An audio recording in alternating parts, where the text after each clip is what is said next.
Hey everybody, I'm Jesse and welcome to another edition of Gen X Thinks. And today I'm here again with Brad Harris and we're just going to have a conversation about growing up in the 70s and 80s. And here's Brad, and I just found out talking to him before we started the show that his dad was a horse trainer too. So me and Brad have a lot in common.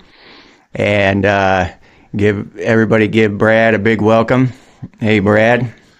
Hope every So when were you born? 1978. 1978. So he's a youngster. I was born in 71 for those of you who don't know. Yeah. So your parents were your dad was a horse trainer too. Yep. Now my dad was born and raised in Washington State, and he traveled clear down to Florida because Florida was like the horse capital of the United States at the time. Still, it's big horse country here, racehorses and stuff. But he traveled clear across the United States, came down here, met my mom, and they started having kids and stuff. But they went back and forth from Washington to Florida. So I grew up kind of in both places. I was born in Tampa, but I grew up kind of all over the place. How did your parents meet? Well, I was told by my parents at a young age that that's how they met, was through horse. My mom needed a horse trainer because she was into barrel racing at the time, and I guess that's how she met my dad. I don't know how they contacted each other, but probably through word of mouth. And then I guess they made me, So I grew up with seeing my own baby pictures on the wall with me on the back of a horse. I have memories of being out in Arkansas where we were at. Some of my first memories before I was even 2 years old, because I know my memory started really quick because we moved to Shreveport when I was 2, and I remember being in Arkansas. And so, anyways, I think he had a job or some type of connection to Louisiana Downs that may have brought him down up to Shreveport when we were up in Arkansas at the time. And so I kind of grew up in Shreveport, Louisiana. But he would always be coming home with some money. I guess he bet a lot. He knew he could pick a good horse at a track. Stuff Okay. like that. That's a good skill. So if he wasn't doing that, he was Yeah. buying and flipping cars. He's like a shade tree mechanic too. He'd buy a car, fix it up, and resell it. Oh, So okay. those two hobbies were my dad's thing. Yeah, my dad was not mechanical at all. I had to work on the cars and fix anything that happened around the house from as soon as I was old enough to hold a wrench. He would not do that shit to save his life. Yeah. But so you grew up in Shreveport's in North Louisiana, Yeah, isn't it? it's right. Like, I remember being able to walk to Bossier City as a kid because we'd go over the Clyde Fant Parkway, and that's where an Air Force Okay. base was that I liked to tour a lot as a kid. And so yeah, it's right there, Texarkana area. It's just right over. It's to the east of Texas, so and then Arkansas is right above it. So to me, it was just we were always going north or east to just jump over a state really easily. Okay. I mean north or west, sorry. So what was your biggest memory, I guess, of the 80s? You said you went to an Air Force base? Was that like the place to go back then? Well, no, I mean I didn't mean to bring it up in sense like it was a thing to do, but it's one of the things I remember Oh, doing a okay. lot as a kid because my grandfather was in the Air Force, during World War II. So he All was a right. bomber pilot, and I remember them giving him a 21 gun salute at his funeral and all that. Um, and so I was always impressed with being an aviator as a young kid. And so as a young kid, he would take me to Air Force shows, my dad, and I'd crawl up into those different planes and whatnot, and just dream of whatever a boy would. Uh, it was Mm-hmm. very fascinating. So I just remember I was just trying to put you in context for anybody who's listening to how close it was to Texas, Okay. Arkansas. So yeah, to answer your question, it's Yeah. north, uh, west corner of Louisiana. Okay. I thought so. I thought I remembered Shreveport being in the northern part. I was actually stationed in Fort Polk for a little while I was in the Army. Gotcha. And my grandpa was a tank commander in World War II. Oh, Yeah. And he had some bad stories, not good ones. I'm not going to tell them tanks, here, yeah. but he had some bad stories he used to tell me when he'd get drunk. Yeah. But yeah, I remember I went back in the 80s. I was pretty good in school. I mean, I would get good grades if I would attend, which I didn't very much. My friend, I lived out in the country, actually on an Indian reservation. I lived out in the reservation, and I would ride the bus to school, and then me and my friend would ditch and go to his house. He lived with his mom, and she was single, and she worked all day, so his house was just empty all day, and we'd go hang out there and play on his Atari all day. But I'd have to go back to school to catch the Oh, bus to yeah. go home. I know that. One time I missed it and had to run home like 10 miles. Yeah. Guess you exercise that day. Yeah. Oh, yeah. Well, yeah, I remember skipping Is that, school back then. I mean, I don't want to talk about it too much to influence any youngsters, but yeah, I mean, I do have some good memories. And no one influenced me to skip school, to be honest with you. I mean, I know there's a lot of movies and stuff that you might grow up in the 80s, but the first time I did it just because I was hungry. I was in a line, right? Here's a weird story. I was in a line. I'm thinking, man, I don't want to wait for the end of this line. I'm hungry. And so I literally ran home because I was walking to and from school at the time. I ran home, ate a bowl of oatmeal, and ran back. Teacher didn't even know I was gone. I never told the teacher that. They thought I was, because this is in Louisiana at the time, we did French class and then we had to do violin for some type of arts with playing the music. So I think she thought I was in a violin class. So who oh, knows? But I okay. ran home, made a bowl of oatmeal and back. That was my first ditch story because I was just hungry. Oh, all right. It's weird, huh? I actually went to school. It was in the 70s, late 70s, in a little tiny town called Klickitat. And that we would go home for lunch every day. We would just walk home for lunch. It was that small. It was like 2 blocks away, you know what I mean? And everybody was just that chill. That's just how we did I it. It was rode the no big bus thing. You maybe, just left school, walked yeah, home. I rode the bus maybe 2 times until I realized, oh, I could walk that. I'm not riding this bus. Yeah. Screw that.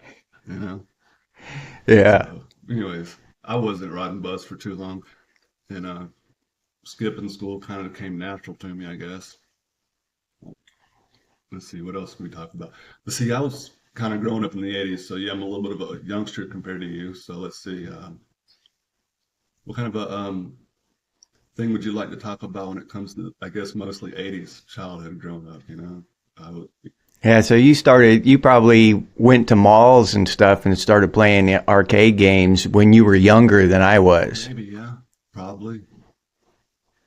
Because that in the 70s, that really wasn't a thing. We were I don't know, it was like just being wild muskrats or something, just running around buck ass wild in the 70s. But then in the 80s, things changed and malls were really a thing, and you go to them and just go there to hang out. And that was a big thing to do, even though I couldn't do it very often, only a couple times a year, maybe go to the mall and play arcade games or whatever. But yeah, that was a big shift, when that kind of mall, I don't know, what do you want to call it, atmosphere, that mall thing really started was in the 80s.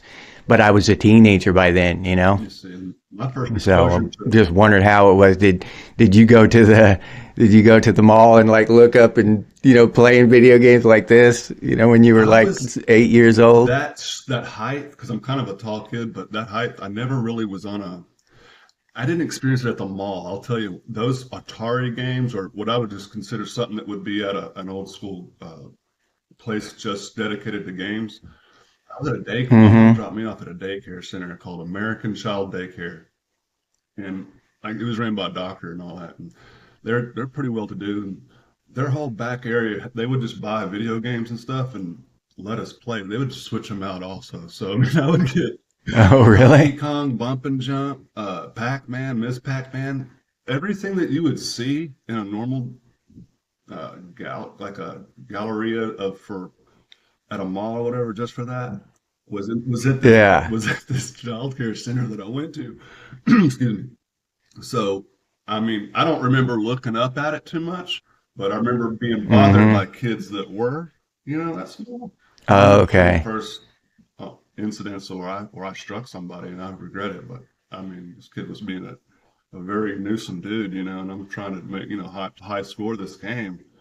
And I remember just being able to go down on him like that, but it was just instinctual, like cut his eye right up underneath here. And I didn't know, Oh, I really? didn't know I was going to do that damage, and it's bad. But they had to call my mom and all that, and I almost got kicked out of that daycare. But yeah, my experiences with video games, I just on a brat, to me, a little kid being able to do that was being a brat to me. So I was at a Yeah. daycare. Go figure. In elementary school, I was down here in Florida, and we grew up in kind of a rough area out there in the woods, really poor, and that fist fighting was just like a normal thing to do. That every day at the bus stop, somebody was throwing hands. You know what I mean? And I remember one time on the bus, and this is the '70s, early '70s, and it just a completely different atmosphere and everything. But my sister came and told me that some kid was picking on her or whatever, and I just went over there and started punching him. We're little kids, wasn't? And I remember looking up, the bus driver yelling at me, and I looked up at him like that and saw him in that rear view mirror, and I punched the kid again, and then went and sat down, and that was it. I mean, the bus driver caught me, leaning over, punching this kid, and that was it. He just told me to go sit back down and quit it, and that was it. No letter to the school or no parents involved or anything. He just wanted me to stop, you know quit irritating him with the sound of the kid yelling.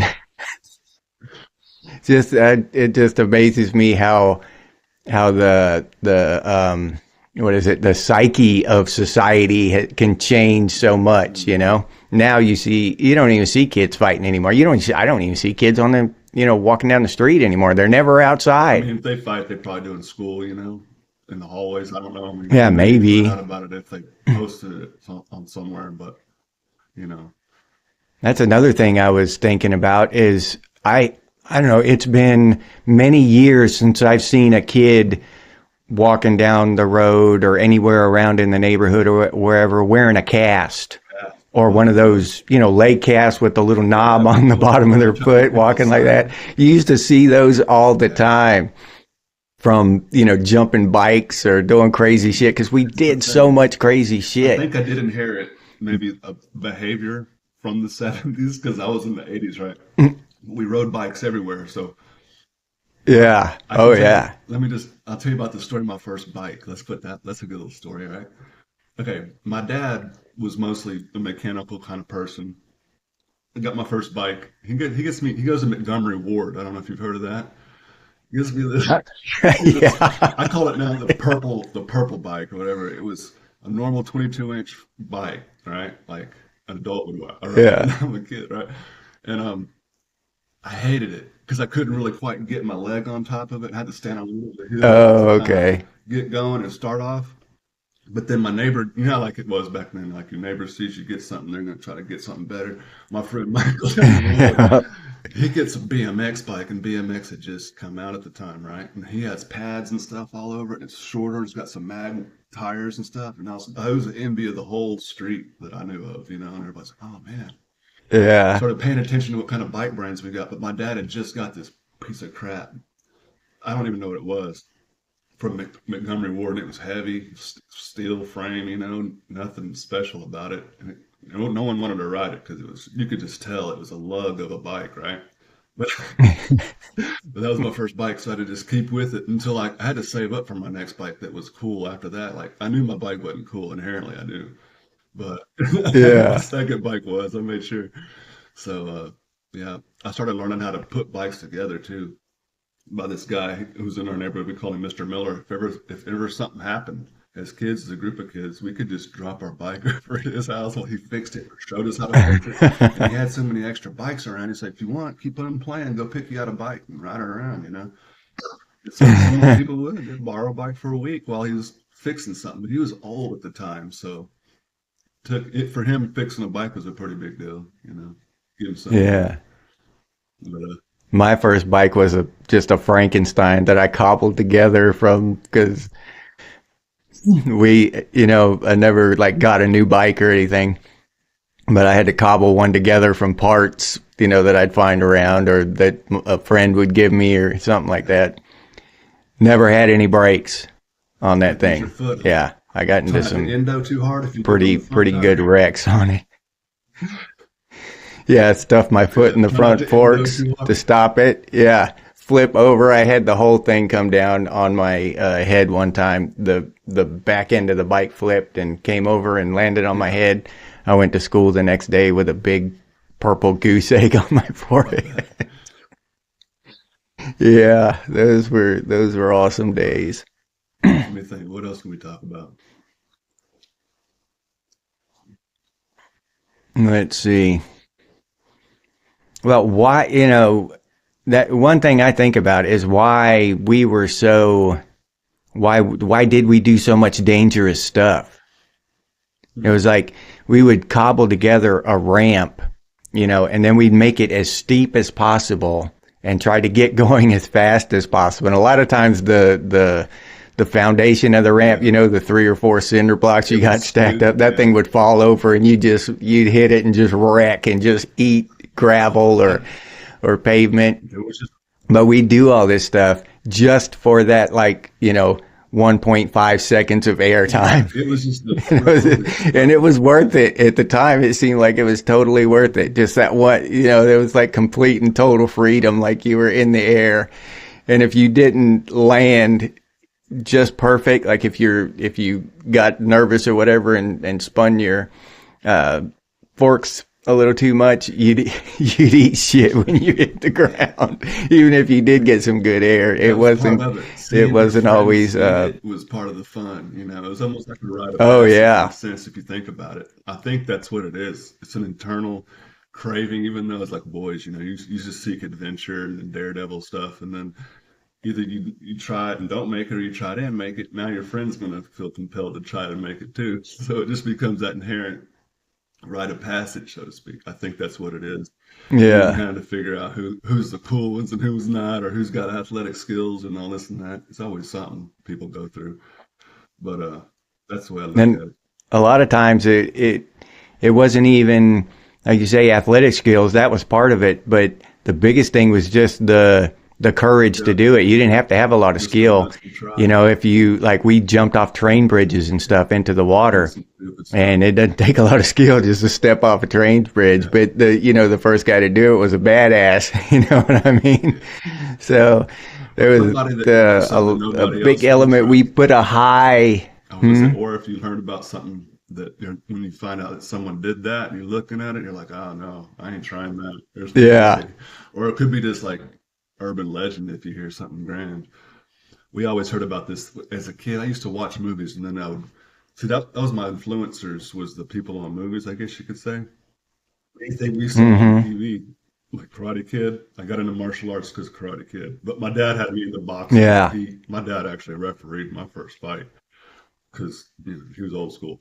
But anyways, and then like military stuff because obviously I had a very fond memory and inclination to like and be around people that served the country. And so I'd watch stuff like Hmm. Platoon and all that, or any other movie about war, and we'd go and dress up in camo and pretend to be Oh on yeah. a march and stuff, like we're looking for Charlie, and we'd go to this place. We had this little urban legend where we were at called Dead Man's Cave, and then we'd never really like we'd hear about. I heard about it for like 2 years before we started getting big enough and old enough to go look for ourselves and find this place. But we was always like hearing about Dead Man's Cave tales, right? So I'm probably about 7, maybe 8, whatever old that is. But me and my friends from down the street got our own bikes. We're all got toy guns, camoed out from going to Army surplus stores because that was cool back then, getting camo gear.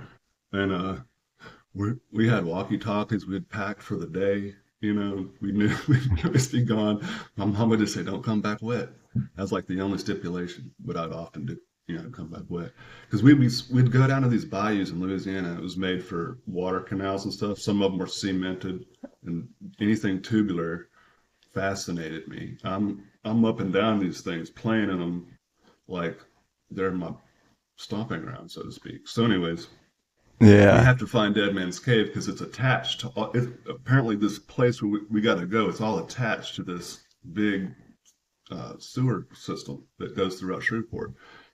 And so we're old enough to know that it's going to take us all day to trek to find this because we had to, like, in our minds remember, okay, we've already tried this route. Let's not go there again. We would literally have to go and hunt and seek this. And I'd start writing and drawing like little places in our minds. We'd have labels. We'd label Yeah. it like, oh, that's okay. The Sandman Bridge. Okay, let's not go check the Sandman Yeah. Bridge. Let's go to this. We could talk about these places as a group that only we knew where this was, right? So, Yeah. long story short, it took us about 2 summers to find Dead Man's Cave, but Oh, you found it though? yeah, it became a Oh, place that's I cool. could easily get to later on. Like it was like Okay. it was a trek though. It wasn't an easy trek. But All let's right. say the first time we found it probably took us all day. Like by the time we got to it was like maybe 3 or 4 in the afternoon, and we still had to get back home. So getting back home was one of those late night deals. But basically what it was just a place where the water gets off into the actual underground where it doesn't. There's no more. I guess it would go out to the sea at that point or wherever it dumps. Mm-hmm. But I guess the myth is that if you go too far back in there in the dark, it's so dark you can't even hardly see your hand in your face, you just fall into a place that just drops off. Like people have been known to disappear Oh, forever type situations back there, right? As a yeah. kid, those are like these urban legends. You learn, oh, don't get swept away. You can go to Dead Man's Cave. It suckers, you're dead. Once you're down in there, there's no coming back. Yeah. But we were seeking out this Dead Man's Cave, man. We had to go to it, right? Because we're crazy kids. Yeah. And Did you have one of those Rambo survival knives with the fish hooks in the handle and stuff? I know I don't think I had an official Rambo one. No. I'm trying to think. I didn't. I had a machete, to be honest with you. My first toys that actually All had right. stuff. It was for use because I remember cutting through bamboo a lot. So we would Mm-hmm. sometimes steal tools from people's sheds just to go be able to thrash through heavy stuff. So axes and machetes were some of my first actual blades that I played with as a kid. In fact, my All dad right. actually, A machete. The first blade to play with as a kid is a machete. it had to do some Yeah, it wasn't that's working. 80s right there. So yeah. So but you Go didn't need a out, machete go to out. get to Dead Man's Cave. This is when I was a kid. We were able to get there through walking the canals and just trying not to slip and fall and getting wet kind of situations. So I don't know if there's really not much of a point there, but eventually getting to Dead Man's Cave was the ultimate goal for a lot of us as kids for a couple of summers, and then once we finally reached it, it was like wow, it was like a sense of accomplishment. And then I started finding out, oh, that is right there next to this park that the daycare takes me to, and every Thursday we go here. And I knew now on this Yeah, Thursday I can walk from this park, go to Dead Man's Cave like it ain't nothing, right? So knowing yeah. these little things as a kid, you could sneak off and be like, parents find Oh, out where the yeah. hell you were, how you got across town so easily, because they'd have to drive. And I knew how to get 50 miles away from town quicker than my mom could drive sometimes. That's classic 80s mom, Yeah. though. Don't forget your machete. Here's a bologna sandwich. And So don't you forget just your don't get, machete and don't come home wet. she just teaches you You don't know come what home I'm wet. saying? Don't, no warnings about don't chop your arm off or anything like that. Just don't come home Because wet. people weren't really, we didn't even have, I didn't even think There was nothing wrong with it. It was great. that's about it. Now, a mother who behaved like that would be doxxed and blasted all over social media. But that was, to me, that was normal. And looking back, that amount of freedom was invaluable. It was awesome. I wouldn't trade it for anything. From what I understand, we had a No. really good time and a unique life, and I don't regret any of it. Even, I've run into trouble here and there, but I had a lot of freedom, a lot of independent growing up. I feel like I was given a lot more responsibility as a kid than I've been given as a guy, as a man my own age. I'm thinking back. My grandpa at the age of 20 did more than I've done in my whole life, and I can't Hmm. understand it, man. I don't feel like America's fully got its potential and use out of me as an individual. I feel like maybe Yeah. my best is yet to come. I don't know, but I definitely don't feel like I've been used to my full potential. So, Well, I look at those things and like Colonel Sanders didn't start Kentucky Fried Chicken until he was like 63, 65, something like that. There's a lot of big businesses and um, celebrities and stuff, and just people who have become successful in, later in life. That's not an uncommon thing. Some people don't hit their stride until they get to be our age now, and they just start catching their stride. So it's not uncommon. It's not a thing to worry about, as in my mind. I wasted a lot of my youth. But that's the thing. I see philosophers and shit, read that stuff, and they say that youth is wasted on the young. It's true. It was wasted on me. wow, I never thought about it like that. But I feel like I had a Yeah. really good youth. Yeah, I grew Oh up fast, yeah, but I I loved did it. too. Being as poor as I was, but still, just me and my brother, like you said, we'd just go out in the woods and just look at, do crazy stuff, do fun stuff, explore. We'd literally look for poisonous Oh stuff, yeah, scorpions and snakes and stuff, yeah. We would hunt that stuff down and catch them and study them and just then let them go. One of my best, I'll never forget one of my favorite teachers. Her name is Miss Triplett. My wife often hears me talk about her because she taught me so much. She's my third grade teacher. And but I remember learning things from her. Uh, Hmm. Classes. I'll tell you this real quick. I first learned about this thing called ant lions. I don't know if you've heard of ant lions. These little bitty Yeah. bodies that Oh, look like a yeah. funnel shaped thing, and the ants fall in there, and at the bottom they swallow them and grab them. So we would once I learned like how to go and find ant lions and set those up in a shoebox. My science discovery, learning getting more and more into science and animals and the world and all that. I started getting more into like catching turtles. Crawfish was a big thing, and obviously fish because my dad taught me how to fish. But I would try to catch things, crawfish and turtles, and keep them in an aquarium for a while. And here's a funny story. Uh, I'm walking in the ditch one of these days, and I seen somebody, I guess, skinned or cut up a deer recently because they threw the deer leg in the ditch, and I was felt compelled to take this deer leg. I carried it all the way home to show my dad, and he got mad at me. Look what I got. He got pissed. He goes, "Don't you ever do that again?" Because he thought I don't even really know what he thought. He thought maybe I grabbed it or something or got it somehow. I said, "How'd you get that?" I told him.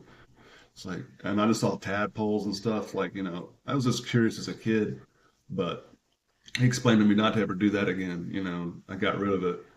But that was like one of the weirdest things ever brought home on an adventure was a deer leg. Isn't Yeah. that weird? That's That's an an odd odd thing to thing. bring home, even back then. Right? Like, why did I do that? But You mentioned antlions. Every time I hear about those, or I see those in a nature video or something, it reminds me of that movie Enemy yep, Mine. yep, exactly, Have you ever seen that? That was that big monster. It was the same thing. That exactly. that monster must have been, uh, excuse me. That monster must have been, based on the antlion. That's Yeah, for sure. I can see how that leap into imagination could just come from nature. That's what it is.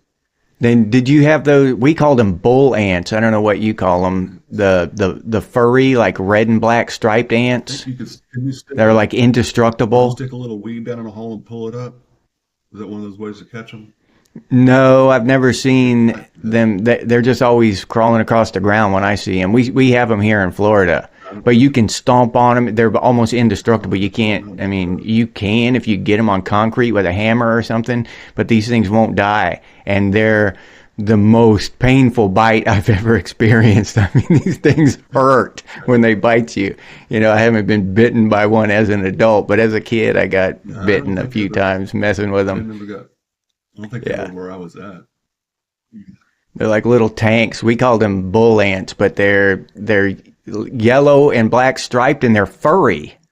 But they're an ant. It's just a big ant. But they're not in like colonies. They're always just alone by themselves. Yeah, they're crazy. Yeah, I never really got into those or saw them from where I'm at.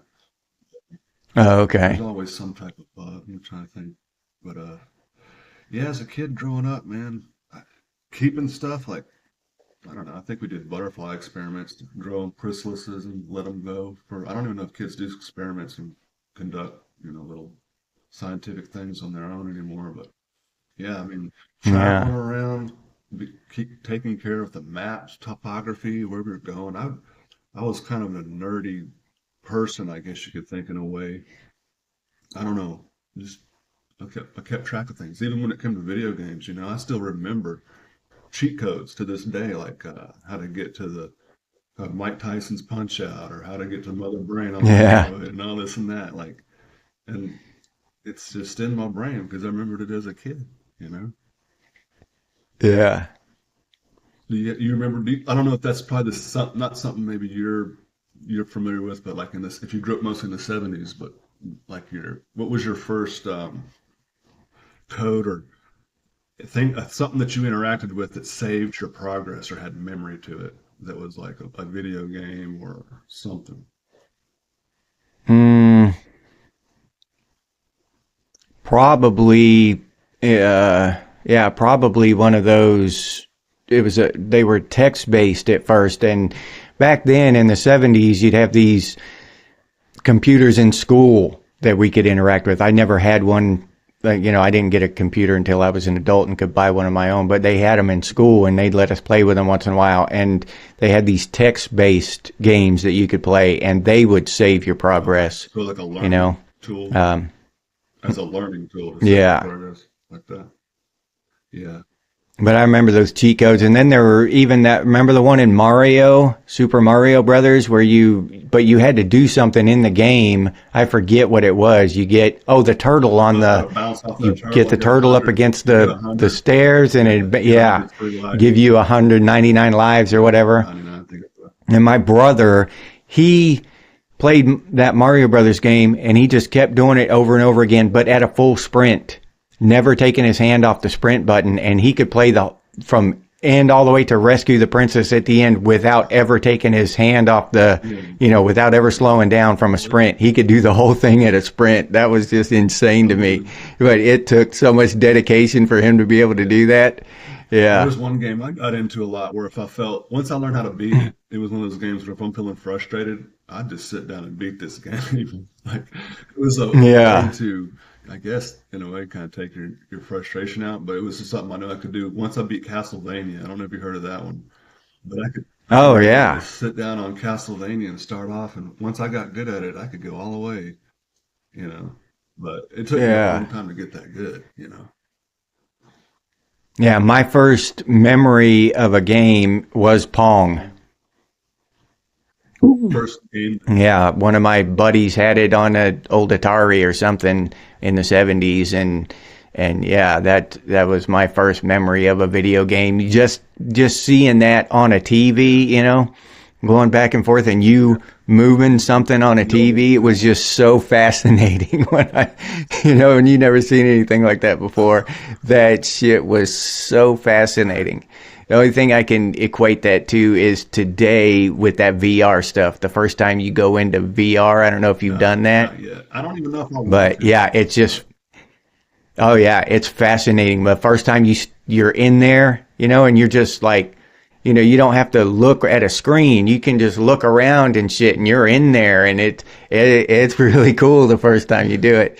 They just don't have the games and stuff it's just it's a real novelty thing right now. You step in there and you look around and for an hour or whatever, and then it's just kind of gets the games aren't as good as AAA games on a PlayStation 5 or whatever. I don't play those games anymore. I But started really getting into saving my progress once there was this game that came out called Dragon Warrior. It's about almost kind of like Zelda and all that, but I was getting Nintendo Power Magazine as a subscriber, this old school magazine, and I'd go to school, be reading that while I'm in school. I'm a weird guy, right? But I'd go home and try to learn from these magazines and then try to implement whatever I'm learning to get progress on my game. But like Zelda and Dragon Warrior, those were games that you can save your progress that might take 6 months or so to beat. yeah. To me, that was a novelty thing because most of the games before that were like you just play until you lose your lives or have to start over. Yeah, you got 3 lives and that was You it. saved like maybe your high score as a list of scores, and that Yeah. was it, okay. But this was way better. Like everything that your character did and personalized and experience points, and it's like you're growing a character that you're able to look at and like think of it as a pet or something to grow or to mature so that you could accomplish some mission that the game is about, Yeah. So those were some of my best video games until I got out of it. Who knows what? I think the last video game I was trying to conquer was Super Metroid on Super Oh, Nintendo. That's okay. old. I mean, I didn't really keep up with gaming after a certain time in my life. It was just I didn't have time for that anymore. So I just Yeah. it's like that's back in Gets to your a certain childhood, point where, you know. yeah. I used to play a game though called it was called Heroes Quest at the time, but then there was some kind of copyright thing and they changed it to Quest for Glory. But that was the first game I ever saw that where you wouldn't like an RPG game where you wouldn't get points and then put them on your character. Your character actually got experience and got better at things by doing them.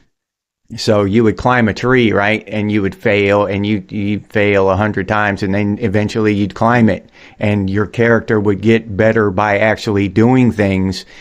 And that was awesome. So you could just spend an hour there climbing the tree, you know what I mean? And max out your tree climbing I used or whatever. Yeah, that was I remember that change in that yeah. from going from assigning points and stuff to actually doing it and that being the evolution of your character, just what you do in the game. That was really cool. Yeah. I remember, yeah, like sometimes too, I don't know, when my brother was younger, my brother about 7 years younger than me, he would want to play, and I'd let him do some of the most boring stuff on my characters just because I didn't want to deal with it. And I'd tell him, man, just run around this forest and fight people. I say, all I want you to do is get experience Yeah. points. And I'd come back, Yeah. and outside, and I'd come back, how'd you do? Oh, I got 3 levels. I'm like, oh, great. Now I can go talk to so-and-so and do some wheeling and dealing because I can, make progress on the game. And he thought he was helping me because he's young, right? He's Yeah. having fun playing the game. You were doing And I'm you were managing. doing that auto leveling, casual auto I'm outside leveling playing and having before it was even a I had thing. him getting me up on experience points, gold. I said, just don't trade anything, don't buy anything, just get experience. I don't care. Yeah. Just get me up on levels, and then I'll make the decisions within the Yeah. game. That's awesome. What are little brothers Right? for, huh? He got wise after a while. He was on Final Fantasy VII until I think then he started getting wise. He wants to play outside too. So cut him some slack. I let him know. I was like, bro, I was just trying to help. I'd rather you just get the experience. Kind of let him in on it. But after Yeah. that, video games I think kind of got sour for him too because he knew there's more to do out in the world than just play video games for somebody else. Yeah. That's weird. Like, I guess technically he would be a millennial. I guess so. I don't really know what the cutoff point is, but yeah, Yeah, it's like 1980. yeah. So technically he'd be a millennial, but he grew up with you, that's where I get kind of I don't know, on the dates there from 65 to 79 He or was a whatever, they kid. give us 15 Yeah. years.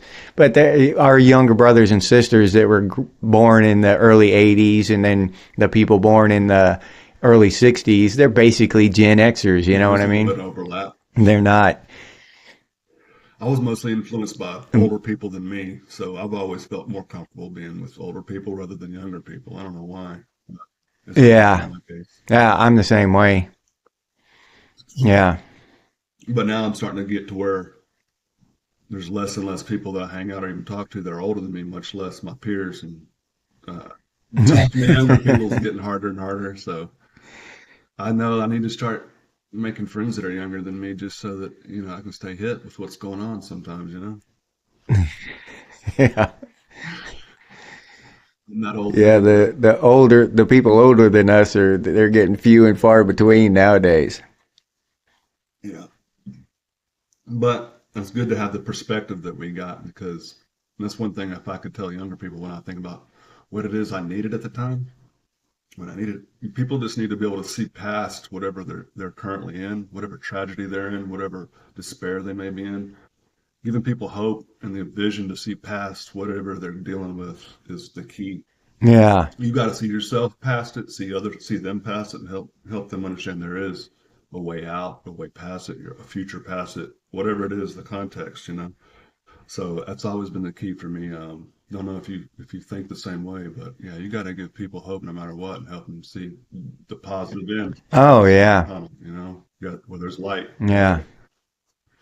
So, Yeah, that's the thing. That's the hardest thing I think is that when you're young you don't realize it. But to me, my 40s and 50s right now, this is like the best time of my life. And for me, just inside my head being I'm still pretty fit physically, but I kind of starting to get things together mentally and all that where, I know that in the future, I'm not going to have the physical fitness that I have now. But in the past, I didn't have the mental, I didn't have it together mentally like I do now. And so I think this is like the prime time of people's lives and that they don't realize it. I didn't, at least, until I got here. You know what I all mean? right, that's cool. So yeah, a lot of people, um, a lot of people just I don't know how else to say it, but waste time and that we should be focusing on now and have hope for the future instead of always worrying about the past or worrying about the future. We can Yeah. learn from it, I guess. That's the most important thing is being able to see patterns and learn from the past because they say, the whatever was in the past, it will repeat itself if we don't, Yeah. make mistakes or whatever. So I think maybe speaking of the past and our current memory of what it was in the 70s, we may be thinking about maybe our country will be like it was in the 70s, but in our modern day Mm-hmm. version of it, like, um, meaning like whatever type of industries and stuff that becomes more industrial for America, like how it was in the 70s, you'd probably remember more than me, but when it comes to factories and building stuff here and, jobs, there Oh might be yeah. that little bit of a lull until things pick back up the way it was in the 80s. You see what I'm saying? Like, I think of the Mm-hmm. 70s as like a little dip, and then to me, it was a ramp onto some better times in the 80s. I don't know if that's the view you share, but to me, it seemed like things picked up, and Yeah. I guess that might have been just the way I was because of my being born in '78. But I don't have bad memories at all, and it was all country and horses and earth, Yeah. like No. down to earth stuff. And then the '80s, how that was. It ramped up with my own little life growing up. Yeah. And that whole industrial thing that building stuff in America and all that, that was actually that it was like a cultural thing because even in a lot of our movies and stuff, that was the backdrop to all. I mean, you just look at Rocky, watching a Rocky movie, that first one, and he's walking around on the docks and there's stuff going on behind him. Even if that wasn't the focus of the movie, that's the backdrop. People are building shit and doing stuff behind. Now all that stuff doesn't exist anymore. Those are all ghost towns, basically. You know what I'm saying? It's really weird. Hopefully, it's coming back though. Yeah. Hopefully, we just went It'll be through different. a down It'll period be a little different. and all that stuff can come back. It just boggles my mind why it all went away. I mean, Well, I think you might know why. I get it that they did it, but why it was done without our consent or our knowledge that just evaporated. That gets under my skin. Well, When I I think think about it, some of I get some of the people irritated. that have been leading, I guess you could say, they haven't been thinking long term, and I don't Yeah. know if they fell victim to short term catastrophe, doomsday type scenarios, whatever people kind of believe in, whether you do it or no or not. It's one thing we always got to keep in mind the insanity of what other people are around us. 'Cause, Oh whether or not yeah. you do believe it, they do. Like if somebody's insane or whatever, they take them at their word. They believe that crap, whatever it may be. It's not extreme, Oh yeah. but so yeah, I mean, people are playing from a deck of cards who they're thinking like, man, the, we're in the end times or whatever, and these certain things have to happen before that can happen. So they may be engineering all that. I don't know, but I look at it like if there's no hope in the vision that you're trying to get through, then it's not for me.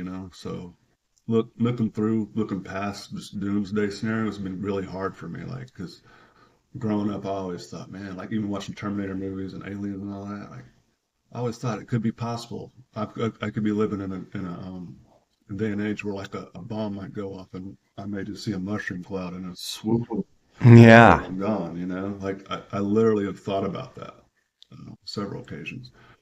But and I think, well, if that's the way you'd want to go, if that's what's going to happen, because living with the fallout is probably going to be worse. But Mm-hmm. I don't want to like, to me, having to think about making life choices, always thinking about that's coming has been limiting to me. So it's like trying to think and live in ways that's beyond doomsday prophetic thinking, because that's mostly what was pushed Yeah. in my head, has been what I've kind of had to lean on or think about more, but still keep in perspective that there are people out there that could be operating, thinking off the same playbook, so to speak. Mm-hmm. So it's just, for me, Um, it's crazy thinking. Did you grow up half-assed expecting the apocalypse like I Yeah, did? yeah, yeah. There was some times, So you were kind of yeah, you kind of had it in the back of your mind the whole time, like, this is the end, Y2K and all that. I believe in that a little bit too much. That somehow Yeah. that sunk into my head, and I didn't keep up with the memo on that, and so I really did take it seriously on that for the longest. Now, a lot of people Uh, did. to think what else. But yeah, I was just. I remember my dad when the Gulf War happened. I think it was when Saddam Hussein invaded Kuwait, and we started seeing the first Mm-hmm. images on the screen with the U.S. troops going in. I remember my dad saying to me, he goes, "You may have to go to war someday." He goes, he was just letting me know about the draft and all this and that. And he goes, Yeah. "You may have to be there doing that." And that's when I started taking things seriously too, watching the news real seriously because I was thinking, all right, if it's that important for my dad for me to tell me that, I need to pay attention. So yeah, Mm-hmm. ever since about that time, I wasn't playing around with war stuff in my mind or shooting people. It wasn't a game, so to speak, anymore. I was able to really clearly differentiate between reality and what real world stuff was compared to video games and non and all that. But yeah, I mean, I don't really know where I was going with this, but what was the main point you were trying to make? Just how we grew up, um, kind of Oh, expecting it's an the apocalypse. expectancy of it. A Yeah, lot of us Gen Xers. yeah. Because I just kind of would think, especially when 2000 came, and like party like it's 1999, right? That's the Yeah. year I pretty much lost all my freedom. I went into prison in '99, and I stayed in there until 2013. That's when I restarted my life over here in Florida.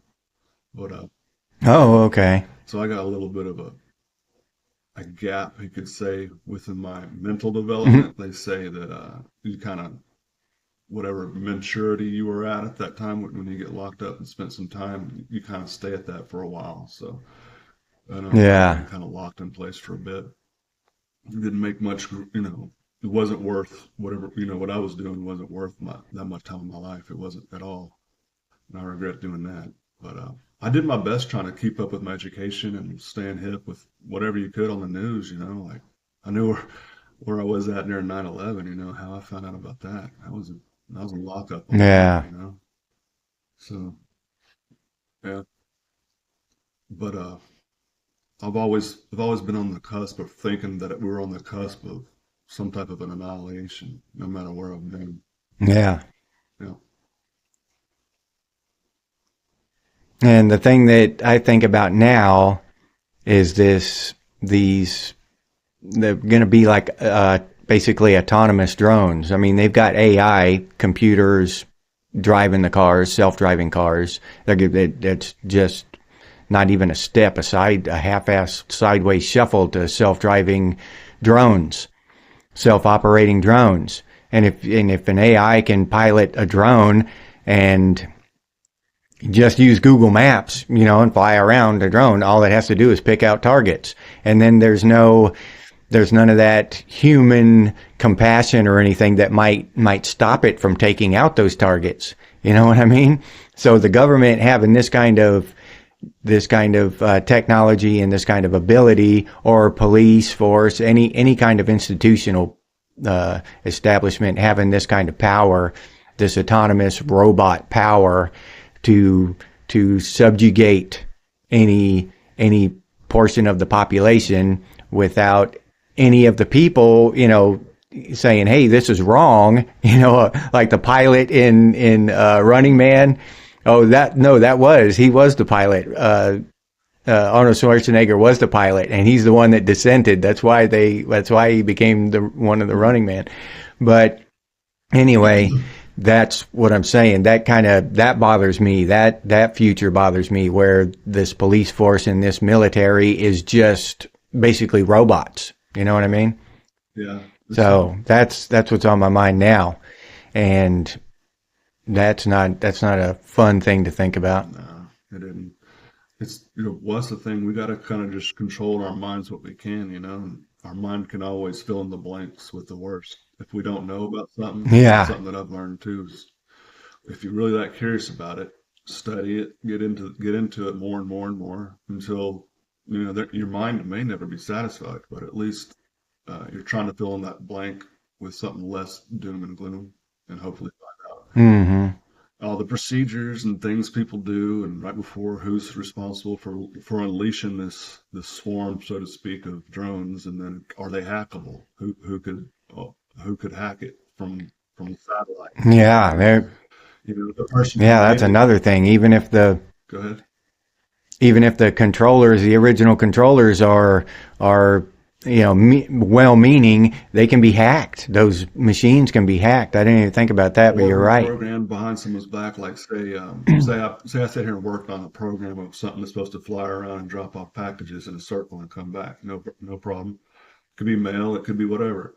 But it's just an auto. I just wait for it to come back, hope nothing happens. And someone changed my Yeah, route and says, all right, we're going to switch it up and make it go opposite. Instead of going from A to B, we're going to go from D to A, just to see if we can do it. You know what I mean? Little experiments. yeah, That's what the military or whoever's doing things should be experimenting that kind of stuff to see what's possible in real time uh, activity on their own. If they're going to be worrying about it. And so, in a sense, the kids out there, look, if y'all see a need that we need, make it to make it. You know what I mean? Let's do it. Do what you yeah, think you need to be done. Make it and show us. We'll catch on slower enough. But yeah, that's what happens. And we just got to get the kids that can think about stuff like that and reverse engineer.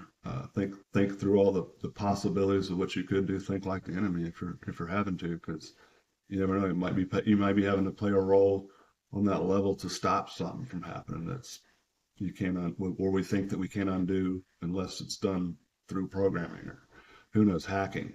But that's something that I worry about too. If they're taking all the hands off of it and making it more just if anything's code related, or we're letting the AI write the code. You know, thinking that Yeah. humans or people can't. You know, obviously we can't type that fast, but or think that fast, but to make sense of it in our own at our own speed or whatever, still needs that opportunity. Slow it down a little bit, you know. And so I feel like we need to, if you're interested, if everybody's interested, and anybody's interested in not necessarily slowing things down, but if you get more involved, you could just let your own curiosity put a natural brake on things. Because uh, the thing about AI is it doesn't think for itself. We can. So anything you start doing on your own that's an original thought is they're not going to know about it. You know, so keep that in your Yeah. mind. You know. So when your original thoughts of things is the best solution because it's most of the time the thinking that Hmm. guides to the problem isn't going to lead you the way out. Yeah. No, you're right about that.